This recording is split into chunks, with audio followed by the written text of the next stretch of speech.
Y llegamos con el segundo conferencista de esta Semana Iberoamericana de Comunicación, Estrategia y Marketing Político. Y precisamente quiero, quiero extender y quiero compartir un poco lo que ha sido esta semana o desde la planeación. Esta cuarta CICEMAP precisamente busca romper las barreras del tema del idioma a través de la tecnología, pero además buscamos justo esta conexión de diferentes expertices, de diferentes profesionales del ámbito de la comunicación política. Y por supuesto que no es para menos el día de hoy contar precisamente con un especialista brasileño, y que sin duda es un profesor, un catedrático y un consultor en comunicación política. Y sobre todo en marketing político y el marketing electoral. Durante cerca de 20 años se ha dedicado a la parte del marketing digital. Fue uno de los primeros profesionales en la comunicación tradicional cuando migró a la parte digital precisamente.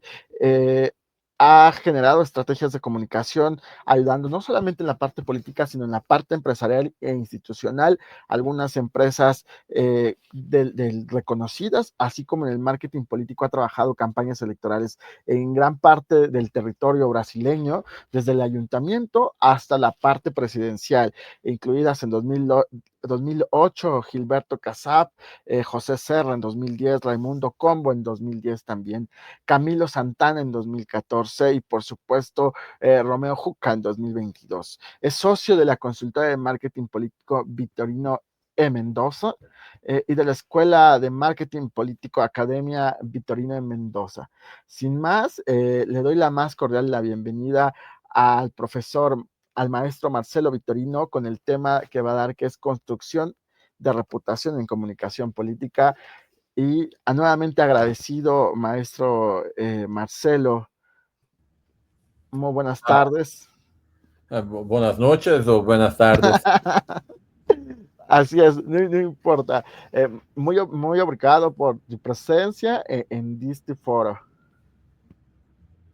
Hoje não estou no meu escritório, estou em viagem, mas eu gostei muito do convite para falar com vocês. Não vou arriscar o meu portunhol, senão minha mulher habla espanhol perfeitamente, mas ela fica bastante aborrecida, bastante molestada quando eu hablo espanhol. Então, eu vou preferir falar tudo em português. Ela fala muito bem, mas eu não. No Então, problema, sin problema. vou para o Muchas gracias por esta ocasión, esta oportunidad. Eh, eu falei um pouquinho de português. Não, mas já é. Quem fala espanhol fala um pouco português, quem fala português fala um pouco espanhol.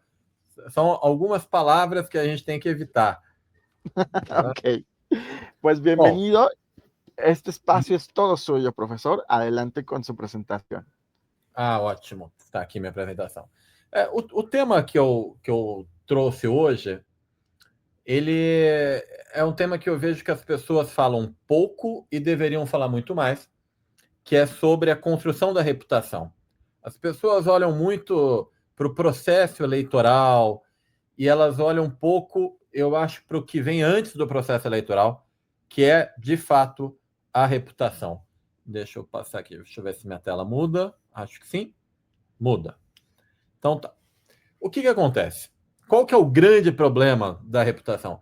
É que ela não se compra, né? A reputação ela é um ativo que ela se constrói ao longo do tempo. Não é tão simples assim quanto você botar dinheiro para comprar uma liderança política e o apoio dela. O problema da reputação é que ela se constrói ao longo do tempo, mas a gente deve pensar nela como uma moeda. Você, assim como uma moeda, você não consegue forjar ela artificialmente. Ela tem que ser construída com um valor genuíno. Então, pense numa moeda de ouro. Você precisa de ouro? Não tem como você fazer algo de outra forma. Então, a reputação ela precisa vir de ações e de integridade. Agora, uma vez que você conquista ela, assim como o ouro, ela abre portas e caminhos para todo mundo. E nisso eu não estou falando só de candidatos. Eu quero trazer 3 aspectos da reputação. Para candidato, você chegar num processo eleitoral com uma reputação consolidada, é claro que vai reduzir os custos de uma campanha eleitoral e vai aumentar muito as chances de vitória. Então, para o candidato está claro, porque vai custar, toda campanha eleitoral custa, mas quem chega no início de um processo eleitoral com uma reputação grande, consolidada, dentro de uma pauta que interessa para o eleitor, os apoiadores vão cobrar mais barato, outros candidatos vão querer apoiar, e aí a eleição vai sair muito mais barata. Quando a gente fala de governos, também tem ali um ativo importante na reputação, que é o fato de você conseguir fazer movimentos com menos resistência das pessoas e menos custo político.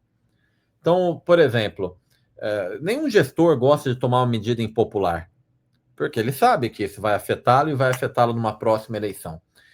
Tinha um político, se eu não me engano, Tancredo Neves. Tancredo Neves foi um grande político brasileiro, foi digamos assim, o pai da redemocratização, ou seja, o Brasil viveu, assim como os países dos colegas aqui, né, que viveram anos de governos militares, o Brasil também viveu. E Tancredo Neves foi talvez a principal pessoa que influenciou a volta da democracia. E ele dizia que a reputação, quando você assume, você tem que assumir com o máximo possível, porque ao longo dos anos você vai gastando ela.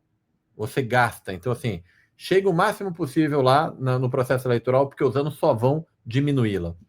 Então, quando um governo tem uma reputação grande, ele consegue implementar uma medida que é impopular, mas necessária. E aí, quando a gente fala, por exemplo, de uma prefeitura, se a prefeitura tem grande reputação, os vereadores já não colocam tanta dificuldade para aprovar uma medida do prefeito. Quando a gestão está mal avaliada, aí o custo político é muito maior. Então, a reputação ela tem que ser olhada por governos como uma moeda também. Não pode ficar só no eleitoral. E aí eu tenho também minha terceira parte que tem a ver com os mandatários, né? Que é quem está no poder. Porque quem está no poder está exposto o tempo todo. Quando você constrói uma reputação sólida, você não apenas se blinda de ataques, você diminui os ataques, mas você também se diferencia de outros gestores, de outros mandatários, porque isso é importante. Ninguém quer ser conhecido como mais um, quer ser conhecido como o Marcelo Vitorino foi quem trouxe a modernidade para a cidade. Ou seja, você tem que criar uma reputação não só para se blindar de ataque, mas para que as pessoas diferenciem você dos outros. Então, eu acho que esses 3 aspectos, eles são importantes, e as pessoas olham muito para o eleitoral, e não olham como governo e como mandatário também devem construir. E aí é preciso dizer também que a gente tem que pensar em reputação como uma maratona. Ou seja, não é a velocidade ali do primeiro quilômetro. Não adianta você correr muito e perder fôlego. Você tem que ter consistência. Esse é uma das dificuldades. Porque ela acaba não sendo construída de forma direta. E aí cabe uma explicação até um pouco maior. Quando eu falo de reputação não pode ser construída de forma direta, é assim, é estranho. Já pensou, eu viro para você que está assistindo e falo assim, eu sou o melhor profissional de marketing político que tem. Não, além de soar muito estranho, a primeira coisa que você vai pensar é, será? Porque eu estou dizendo uma coisa que é o que você deveria pensar. Ou seja, eu não posso construir reputação de forma direta. Não adianta eu falar que eu sou o melhor. Não adianta, e calma, não é que isso não é uma fala minha, pelo amor de Deus, não tire isso de contexto. Tem ótimos profissionais brasileiros e ótimos profissionais mundo afora. Então, eu só estou dando um exemplo aqui. É bom dizer porque senão as pessoas, não, lá o Vitorino falou que é o melhor. Não tem isso, não. Então, não adianta você falar algo que você quer que as pessoas pensem, porque elas vão contrapor. Isso é normal. O ser humano, ele contrapõe a ideia. Se você falar, fulano é honesto, ele vai falar, será? Então, esse é o tipo de coisa que faz com que a reputação não possa ser constituída de forma direta. Você vai ter que fazer um conjunto de atos em que as pessoas vão, uma a uma, devagar, formando o juízo de reputação, e aí elas concluem o que você quer, mas não o que você diz sobre si. Eu me lembro de uma campanha, a campanha do Geraldo Alckmin, em 2018, para presidente da República.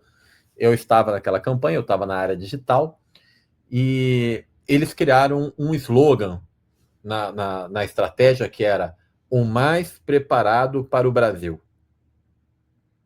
Eu olhei aquele slogan e falei, gente, esse negócio aqui não vai ficar bom. Por quê? Eu estou dizendo às pessoas o que elas devem pensar. Isso é muito ruim.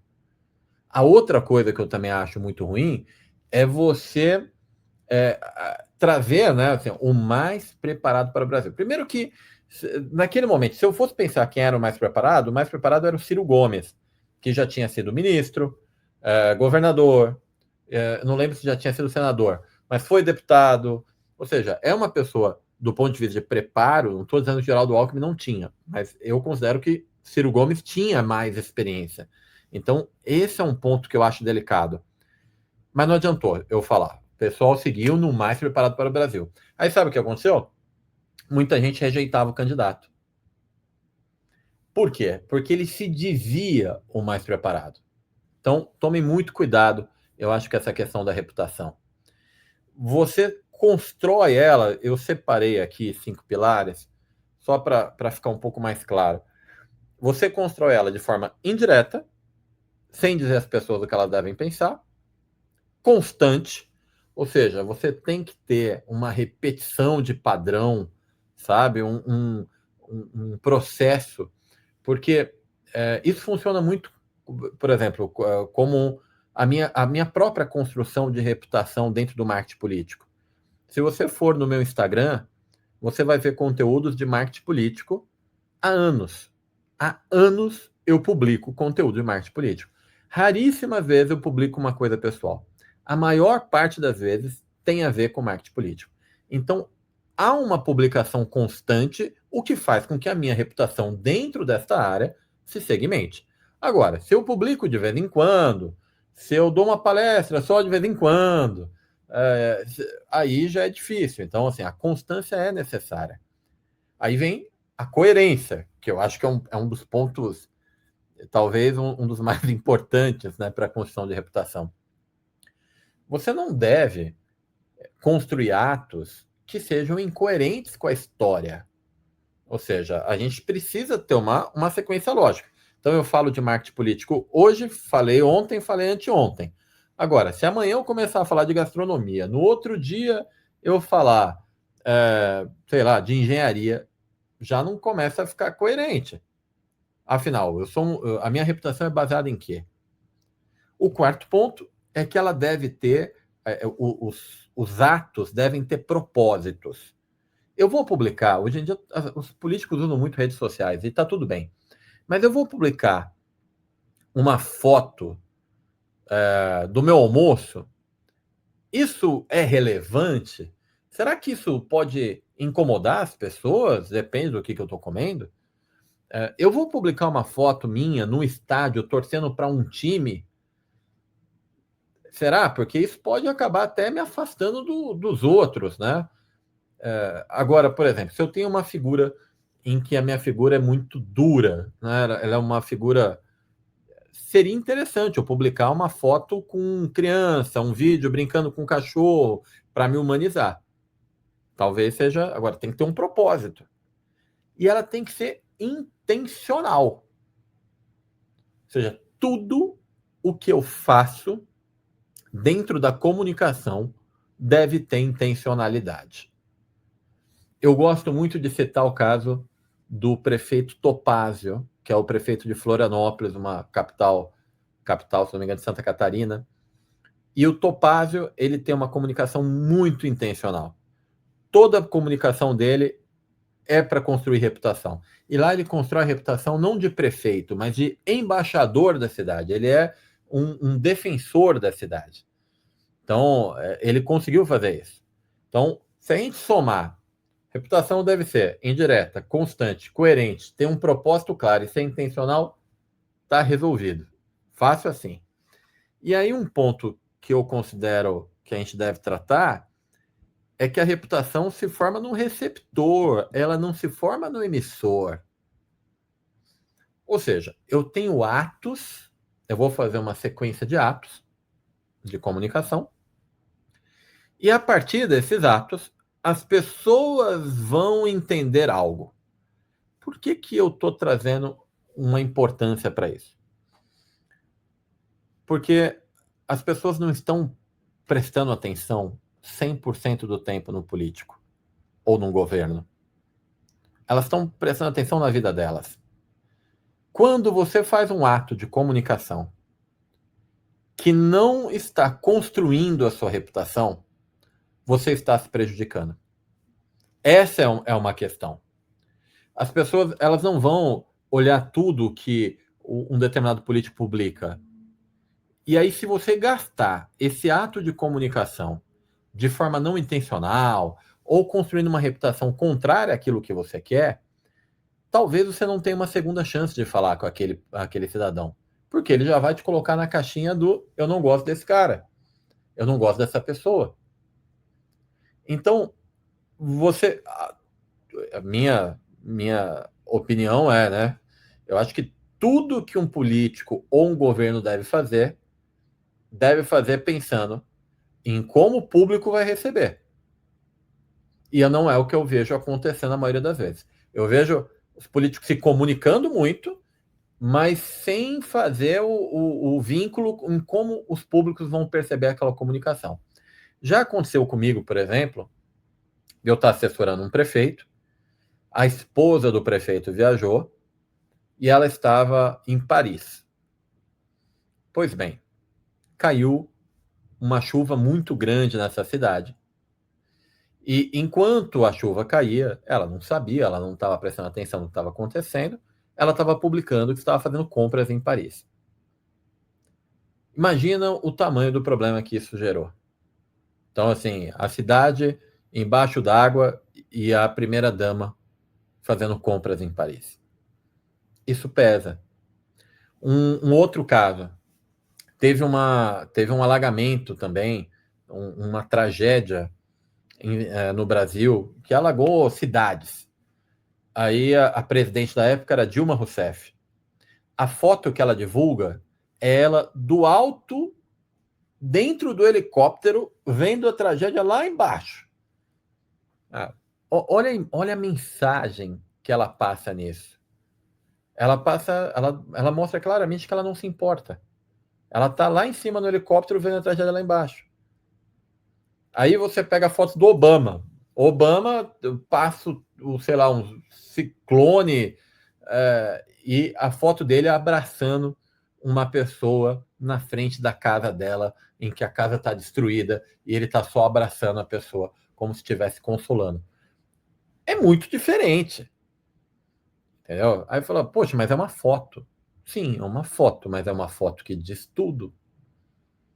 Entende? Então, como é que o cidadão percebe a viagem, o dia a dia? Será que ele gosta? Será que ele não gosta? E isso eu acho que ainda falta um pouco de percepção da classe política. E aí eu trouxe alguns casos também para mostrar, né? O primeiro deles é um caso que a gente trabalhou na campanha de deputado dele. A gente fez a pré-campanha, que foi o príncipe que virou deputado, que é o Luiz Felipe, de Bragança, Orleans. Ele tem uns 8 nomes, 10 nomes. Eu não sei nem quantos nomes são, porque ele de fato é príncipe. Eu sei que parece estranho, mas ele descende da monarquia portuguesa. Então ele é chamado de príncipe. Inclusive tem gente que chama ele de príncipe. Era engraçadíssimo andar com ele. Graças a Deus não é todo mundo. Mas o Príncipe foi todo um trabalho de construção de reputação foi feita. Então, ele teve anos de presença comunitária. Tá? Então, como é que foi isso? Ele participou em eventos. Em 2015, nós tivemos no Brasil manifestações de rua. Nós tivemos em 2013 e 2015. 2013 foi uma manifestação mais popular do ponto de vista de organização. Não tinham organizações. 2015 você tinha grupos organizados. Era o Movimento Brasil Livre, Vem Pra Rua. E o que a gente fez de trabalho com o Príncipe? A gente criou um movimento para ele, chamado Acorda Brasil. Então, o Acorda Brasil foi um movimento que o Príncipe encabeçava. Ele participou das manifestações de 2015, liderou, inclusive, esteve à frente de negociações. Depois, ele fez uma comunicação consistente o tempo todo. E aí, quando chegou a época da campanha eleitoral dele, a reputação estava consolidada. Então, esse é um ponto importante. Ele era novato, nunca tinha disputado uma eleição, não era conhecido da população. Ele só era reconhecido, mais ou menos, como descendente da família real. Não tinha nada de político, ele era um perfil técnico. E ainda, do ponto de vista ideológico, ele se apresentava como liberal e defensor de reforma política. E aí o que aconteceu? 3 anos antes da eleição, de 2018, começamos aí esse trabalho de levar ele para a rua. Nessa imagem, se vocês quiserem até colocar maior, a imagem da esquerda, eu sou a pessoa, se não me engano, do lado direito da foto, que foi uma visita do Acorda Brasil do Congresso. A foto do meio é ele vestido com a camisa do Acorda Brasil e atrás dele tem o brasão. E a foto da direita foi o seguinte: teve um ato lá em 2015 em que eu queria chamar a atenção para o Acorda Brasil. Então, o que nós fizemos? A gente distribuiu bexigas verde e amarela para a população que foi. Isso daí é um ato de rua, isso na Avenida Paulista, em São Paulo. Então, distribuímos bexigas e combinamos de soltar as bexigas durante o hino nacional, às 17 horas em ponto. Aí, o que eu fiz? Eu chamei os veículos de comunicação, todos. Falei, olha, vocês querem ter uma foto boa e uma imagem de manifestação? Eu vou levar vocês lá era um carro de som, tá? Lá no carro de som do Acorda Brasil, porque às 17 horas a gente vai soltar bexiga, vai ser aquela imagem maravilhosa e vocês vão ter imagem para ilustrar o que vocês quiserem. Por que eu fiz isso? Eu fiz isso para levar a imprensa para lá, porque a imprensa só queria cobrir outros grupos, ela não queria cobrir o Acorda Brasil. O Acorda Brasil tinha sido recém-criado. Então, eu levo para ter essa imagem que vocês estão vendo aí, no canto direito, que é uma imagem das bexigas sendo soltas, e assim eu consegui aproximar os jornalistas do Príncipe. E começa a dar um pouquinho de relevância para ele, porque ele não tinha relevância nenhuma. Um ano antes da eleição, a gente estava fazendo um circuito de palestras em diversas cidades do estado de São Paulo, em que ele falava sobre reforma política. Então, olha, 3 anos antes, ele estava no Movimento Acorda Brasil. 1 ano antes, ele estava num circuito de palestras. A gente aproveitou para lançar um livro, porque o Brasil é um país atrasado. É um livro que ele, de fato, escreveu, explicando, né, o porquê o Brasil é um país atrasado e, claro, já baseado no pensamento eleitoral, o que fazer para entrarmos de vez no século XXI. Porque não adianta você olhar para trás. Né? O eleitor ele não vota no para trás, ele quer saber para frente. Então, quando você soma as ações, você começa a ver um crescimento. Os meses da pré-campanha de 2018, eles foram preenchidos com lives e palestras, né, o tempo todo. Você tinha a nova lei da imigração, Então, se você fizer uma retrospectiva, primeiro lança um movimento, depois espalha uma mensagem de reorganização do Brasil, cria-se um livro, faz uma sequência de lives falando aí já da parte de como deve ser. E o resultado, ele teve 118 mil votos numa primeira eleição. Agora, o que é mais importante? O que ele gastou naquela eleição foi ridículo. Ele gastou 1/3 do que a maioria dos políticos gastaram. Agora, por que ele gastou menos? Porque o processo eleitoral não foi utilizado para mostrar quem ele era. O processo eleitoral foi só para dizer que aquela pessoa que já era conhecida tinha um número. Entende? É isso que faz uma construção de reputação. Aí, no caso do Paulo Sérgio hoje é prefeito de Uberlândia. Então, qual que era o problema? O problema é que o Paulo Sérgio foi escolhido 3 meses antes do pleito começar, enquanto os adversários já estavam consolidados e existia um desconhecimento muito grande da população. Ele era vice-prefeito, mas as pessoas não conheciam ele. E ele sempre teve um padrão muito mais discreto. Agora, ele tinha um amplo conhecimento da cidade, ele tinha a ficha limpa, tinha a reputação de ser uma pessoa que cumpria o que ela prometia, e o principal, ele era o candidato do Odelmo Leão, que era o atual prefeito. O atual prefeito tinha uma popularidade, um apoio de mais de 70%. Então, o trabalho do Paulo Sérgio já é diferente do trabalho do príncipe, né? Porque o príncipe ele teve uma reputação que teve que ser constituída ao longo do tempo, só ele, sozinho. Ninguém prestou reputação para ele. Então, nós levamos 3 anos para fazer um trabalho e assim ele ter reputação para poder ser eleito. No caso do Paulo Sérgio, a reputação o cenário era outro. Ele não tinha reputação, só que ele era apoiado por um político que tinha muita reputação.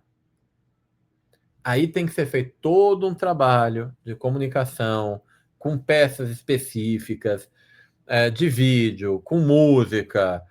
Tem até um vídeo no YouTube que a gente conta toda a história da campanha dele. Esse vídeo tem, acho que 20 minutos. O que eu posso fazer é mandar para vocês o link, até porque eu acho que pode ser útil para quem está no... eu vou pedir até para a Fabiana. Você manda para eles, Fabi? Então, a Fabiana vai mandar aí para vocês o link do case da campanha de Uberlândia. Porque se eu fosse falar aqui o case dela, eu ia gastar meus 40 minutos todos. Então, mas eu acho que vale a pena dar uma olhada, porque é a história da campanha contada pelo candidato. A gente tem outros cases assim.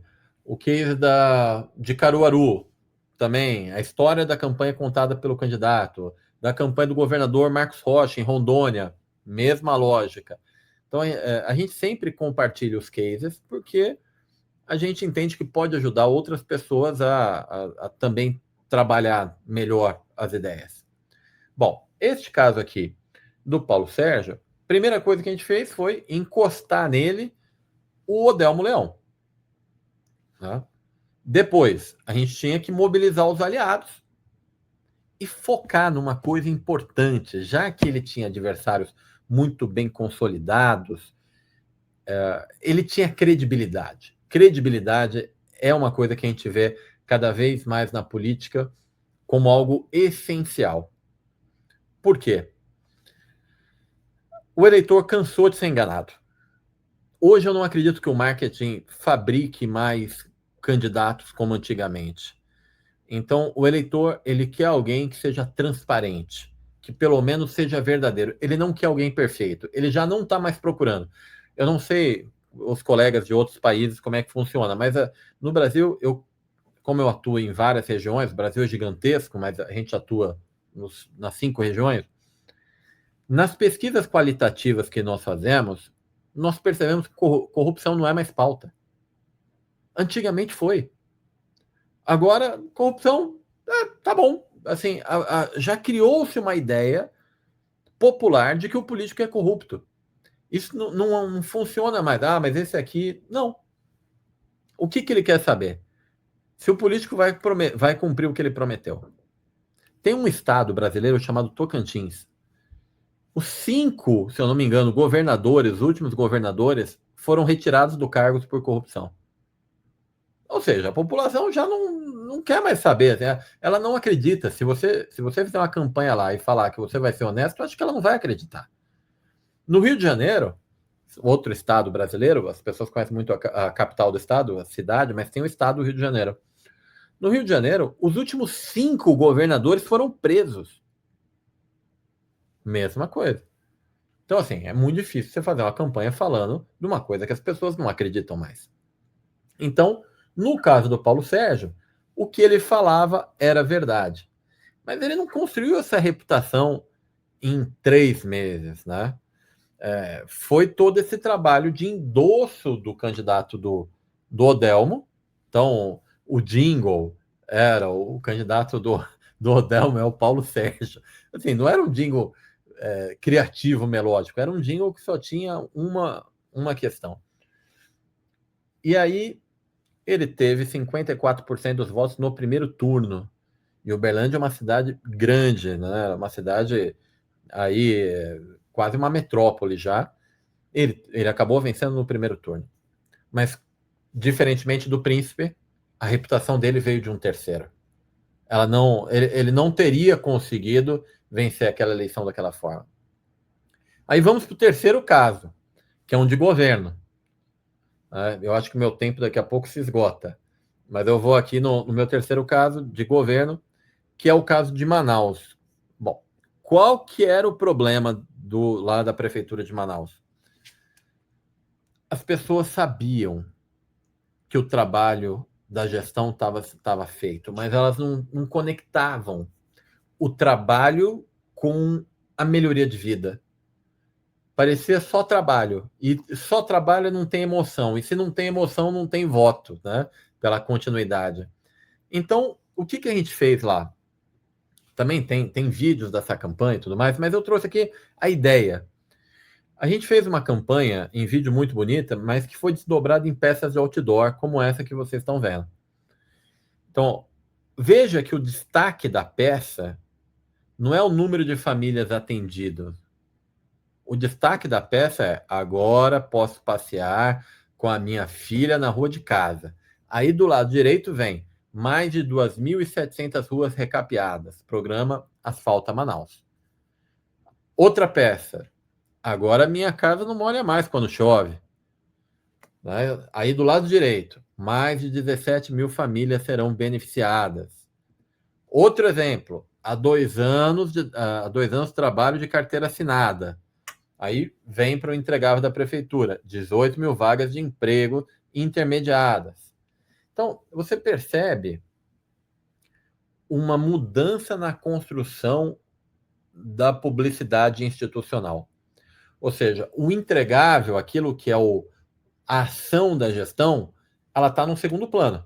Porque a leitura é sempre em F, né? Quem está acostumado com Marx sabe que a leitura é sempre em F. Então, é da esquerda para a direita, de cima para baixo.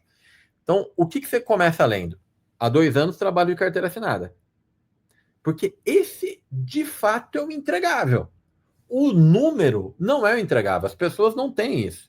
Então, quando a gente foi fazer uma campanha publicitária para este caso aqui, a gente acabou, vamos dizer assim, criando uma peça que misturava essas marcas. Ok? Então, essa é a diferença. Deixa eu até ver aqui se eu tenho ela fácil. Se eu tiver ela fácil, vamos ver aqui. Cadê? Talvez eu consiga subi-la aqui. Vamos ver. Recentes.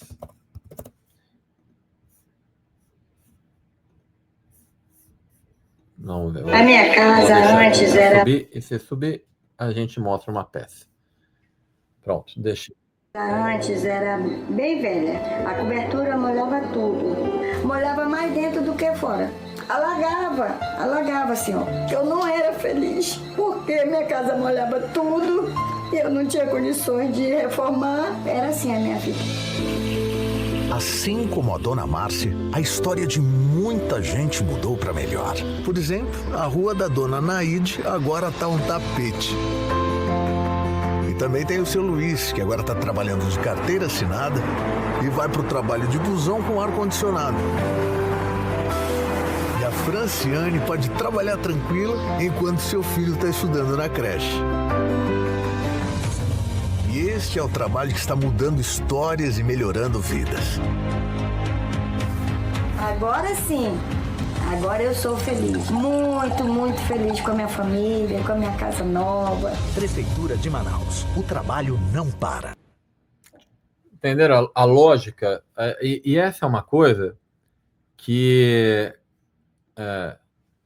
Quando eu criei esse conceito, foi porque um colega já havia me dito, falou, olha, eu estou com dificuldade, eu estou criando peça para governo, e eram peças temáticas, então assim, era só de saúde. Aí falava tudo da saúde. E aí ele fez uma pesquisa, esse colega chama-se Fabner Utida. Ele fez uma pesquisa que mostrava que quando a gente faz uma peça que só fala de um tema, a percepção das pessoas é diferente de quando eu trago vários temas da mesma peça. Por quê? Isso faz todo sentido. Depois eu parei para pensar, foi por isso que eu mudei meu jeito de fazer propaganda de governos e tudo mais. Então vamos falar de escola pública. Qual que é o tamanho da população que usa a escola pública? Ou seja, quem tem filho pequeno e que não está matriculado na escola particular. Então, é um percentual. Quando você fala da saúde pública, quantos vão no Brasil utilizar a saúde pública? Somente quando estão doentes.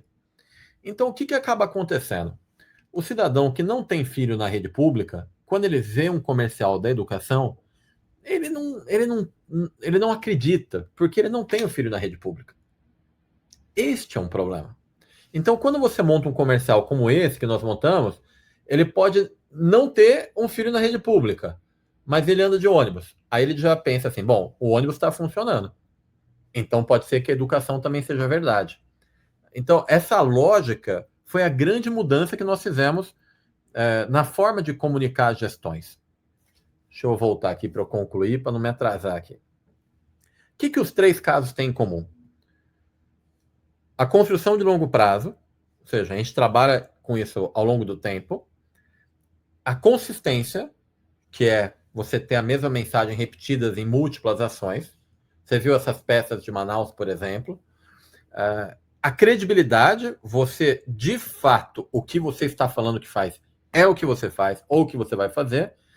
E você ter atos concretos, é dar visibilidade. É isso, 3 casos. E aí, como é que você constrói isso para o seu caso? Eu gosto de dividir sempre as coisas em método. Eu tenho mania de professor. Eu não sei vocês, mas eu adoro dividir em coisas. Então, primeiro passo é entendimento de ambiente. Você fazer um mapeamento do cenário político, quem são os players, quais são as narrativas, o que eu não estou explorando de oportunidade. Depois identifica os formadores de opinião, quem que a população escuta, onde é que acontecem as conversas. Aí eu faço análise do histórico, né? O que funcionou antes, porque terrível é quem acha que sabe de tudo e não olha para o passado, né? Quais as estratégias fracassaram, por que elas fracassaram, existem padrões de comportamento que você tem que identificar. O meu segundo passo é entender o produto. Então, primeiro eu entendo o ambiente, em que o que está acontecendo ali, o cenário da minha venda. O segundo eu entendo o produto, pode ser candidato, o mandatário ou o governo, vendo o histórico, as forças, vulnerabilidades, os valores, sempre claro que é verdade. O meu terceiro passo, eu vou atrás de entender o povão. O que a população pensa. Uso pesquisa qualitativa, uso pesquisa quantitativa. Depois eu faço um planejamento de comunicação de longo prazo, ou seja, a primeira coisa, eu penso qual que é a reputação que eu quero ver constituída ao longo dos anos. Né? Então, o que eu quero, em quanto tempo e com quais recursos. Monto uma linha narrativa do início ao fim, que é uma linha narrativa que vai conectar as ações, porque como eu tenho que fazer muitos atos de comunicação, eles têm que estar amarrados numa linha narrativa. senão não tem consistência, não grava. Monta um plano de ações e vamos para a execução. Por fim, a gente faz uma mensuração de resultados, ou seja, a cada trimestre a gente avalia a percepção pública, o alcance das ações, ou seja, a gente tenta fazer um ROI. E assim as coisas funcionam. Porque reputação é paciência estratégica, né? Esse eu acho que é um termo certo. Então, é fazer hoje o que vai trazer resultado em 2 anos. Você precisa ter paciência. Por finalizar, o que eu posso dizer é construa. Né? Você tem que construir hoje, não é para deixando para amanhã, você tem que fazer hoje mesmo. Porque daqui 2 anos você vai agradecer por ter começado hoje. Acho que é mais ou menos isso.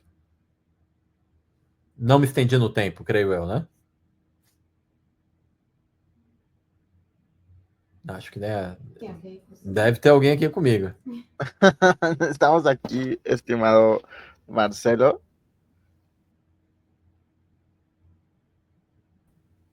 Sí, eso está muy interesante, justo los casos.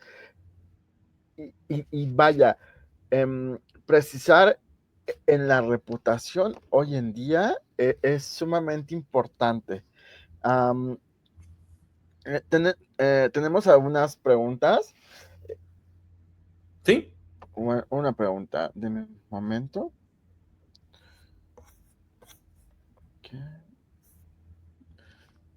Okay.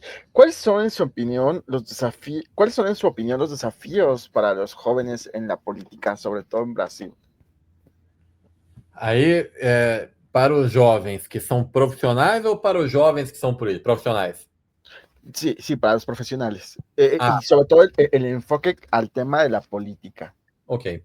Para os profissionais, eu acho que o maior desafio é você lidar com a falta de cultura de comunicação dos políticos. Existem muitos políticos que ainda vivem uma comunicação política antiga. Tem muito político que acredita que o que vence uma eleição é a compra de voto. Em alguns cenários é verdade, o que vence uma eleição em alguns cenários é a compra de voto. Mas a compra de voto, ela não é absoluta. Se existe eu já perdi uma eleição assim, em que o adversário fez uma compra de voto. E aí não é choro de perdedor, né? Não é. Não, ele já foi condenado por compra de voto. Eu não preciso criar. Ele de fato foi condenado. Okay. Bom, acontece que se a minha candidata na época tivesse consolidado uma reputação de uma forma muito forte, mesmo com a compra de votos, eu acho que ela teria vencido. Então, eu acho que para os profissionais, a maior dificuldade está em vencer essa cultura do político antigo. Para mim é um pouco mais fácil, porque eu já tenho um nome, eu já tenho uma reputação. Então, quando eu vou trabalhar com político, só pode acontecer 2 coisas. Ou ele vai me escutar e a gente vai fazer um bom trabalho, ou eu vou pedir demissão e ele que procure alguém que faça o que ele quer. É diferente. Um jovem já não tem a mesma possibilidade que eu, muitas vezes.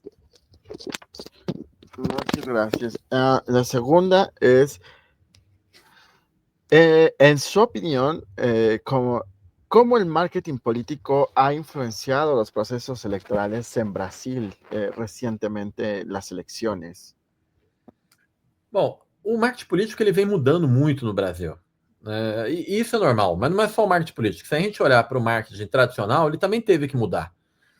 Antigamente, você queria vender um carro, você botava lá, pegava uma página de revista, botava o carro e dizia qual que era o consumo dele, se ele fosse um carro de família, e qual que era a velocidade se ele fosse um esportivo.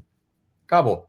Aí depois ele tinha que mostrar que era seguro, depois ele tinha que mostrar que era ecossustentável, aí agora ele tem que... Ou seja, cada hora você vai aumentando. Isso é normal. Então, no marketing político é a mesma coisa. Antigamente você precisava só colocar uma mensagem-alvo. Agora você tem que fazer um trabalho maior, até porque as pessoas estão muito dispersas, as pessoas estão dispersas em muitos canais. A internet hoje faz com que as pessoas não prestem mais atenção como elas poderiam nas coisas. E aí o marketing tem que falar com elas. Atrair a atenção do eleitor hoje é dificílimo. Ele está mais preocupado, ele gosta de ver a dancinha no TikTok, ele gosta de ver a piada. Então, eu vou falar por mim, José Luiz. Se você olhar meu Instagram, tem conteúdos no meu Instagram que, assim, eles são muito didáticos e tem conteúdo com muita profundidade para a pessoa. Não são os que têm mais audiência. Os que têm mais audiência, por exemplo, hoje eu publiquei uma análise sobre a indicação do Bolsonaro para o filho dele concorrer à presidência. Ele tem muita audiência. Mas ali não tem um conteúdo educacional. Aqui você me convidou para fazer essa palestra, aí nenhuma palestra minha eu deixo de colocar conteúdo. Não sei se você chegou a perceber, mas olha, tem o caso 1, 2 e 3 e como é que você faz isso? Nunca é só o que eu fiz, é como eu fiz. Porque eu entendo que a gente que já está no mercado deve compartilhar conhecimento para ajudar os outros. Mas a minha maior audiência muitas vezes não vem do conteúdo educacional puro, ela vem do conteúdo opinativo. Sim. E é isso que está acontecendo. Por isso que o marketing ele vai ter que, vamos dizer assim, não vou se profissionalizar, porque o marketing brasileiro está muito profissional. Mas ele tem um desafio grande a vencer, que é o desinteresse das pessoas pela política e pela vida em si, né? Por aquilo que importa. Elas estão muito no superficial, muito no TikTok e pouco no jornal. Ok. Muchas gracias. Voy a leer su reconocimiento. Ok. Clubes Comunicación, Alincop y Hagamos Comunicação, ou vamos fazer comunicação, concede-me um presente reconhecimento a Maestro Marcelo Vitorino, depois de haber participado como palestra em CICEMAP, realizada em 8, 9, 10, 11, 12 de dezembro de 2025, a través da plataforma de treinamento hagamoscomunicación.com. O presente es extendido en la Ciudad de México, en 8 de diciembre de 2025. Muy obrigado, maestro Marcelo. Muchas gracias. Traté de hacer un pequeño esfuerzo por leerlo en portugués. Espero se haya entendido un poquito. Muchas gracias por toda esta parte del conocimiento que nos ha brindado en esta sesión. Eu fico feliz com o convite. Toda vez que tiver a oportunidade, se você não se importar, eu falar em português. Se não, aí eu peço a Fabiana para falar no meu lugar. Ok. Sí, no hay problema. Invitados los dos. Eu acho que assim, a palestra dela com certeza seria mais bem compreendida do que a minha. Mas as duas têm conteúdo. Fico muito feliz pelo convite e estou à disposição para próximas ocasiões. Muchas gracias, muy obrigado y un fuerte abrazo hasta Brasil. Hasta la siguiente. Hasta luego. Y con esto hemos completado la segunda sesión, una sesión sumamente interesante, un análisis, si bien no profundidad, sí un análisis superficial de la parte importante de la reputación y lo que está ocurriendo en Brasil justamente con el tema de la política. Si bien Brasil forma parte del continente, de pronto es uno de los países que se quedan fuera por las barreras del lenguaje, y vaya, como lo hemos visto, hacer un poquito de esfuerzo en activar los subtítulos o en solamente escuchar a veces y comprender el portugués o el portuñol, nos facilita comprender precisamente lo que está ocurriendo en aquel país que está pegado a nuestro continente, que también forma parte del proceso de comunicación política y de marketing político. Vamos con la siguiente conferencista.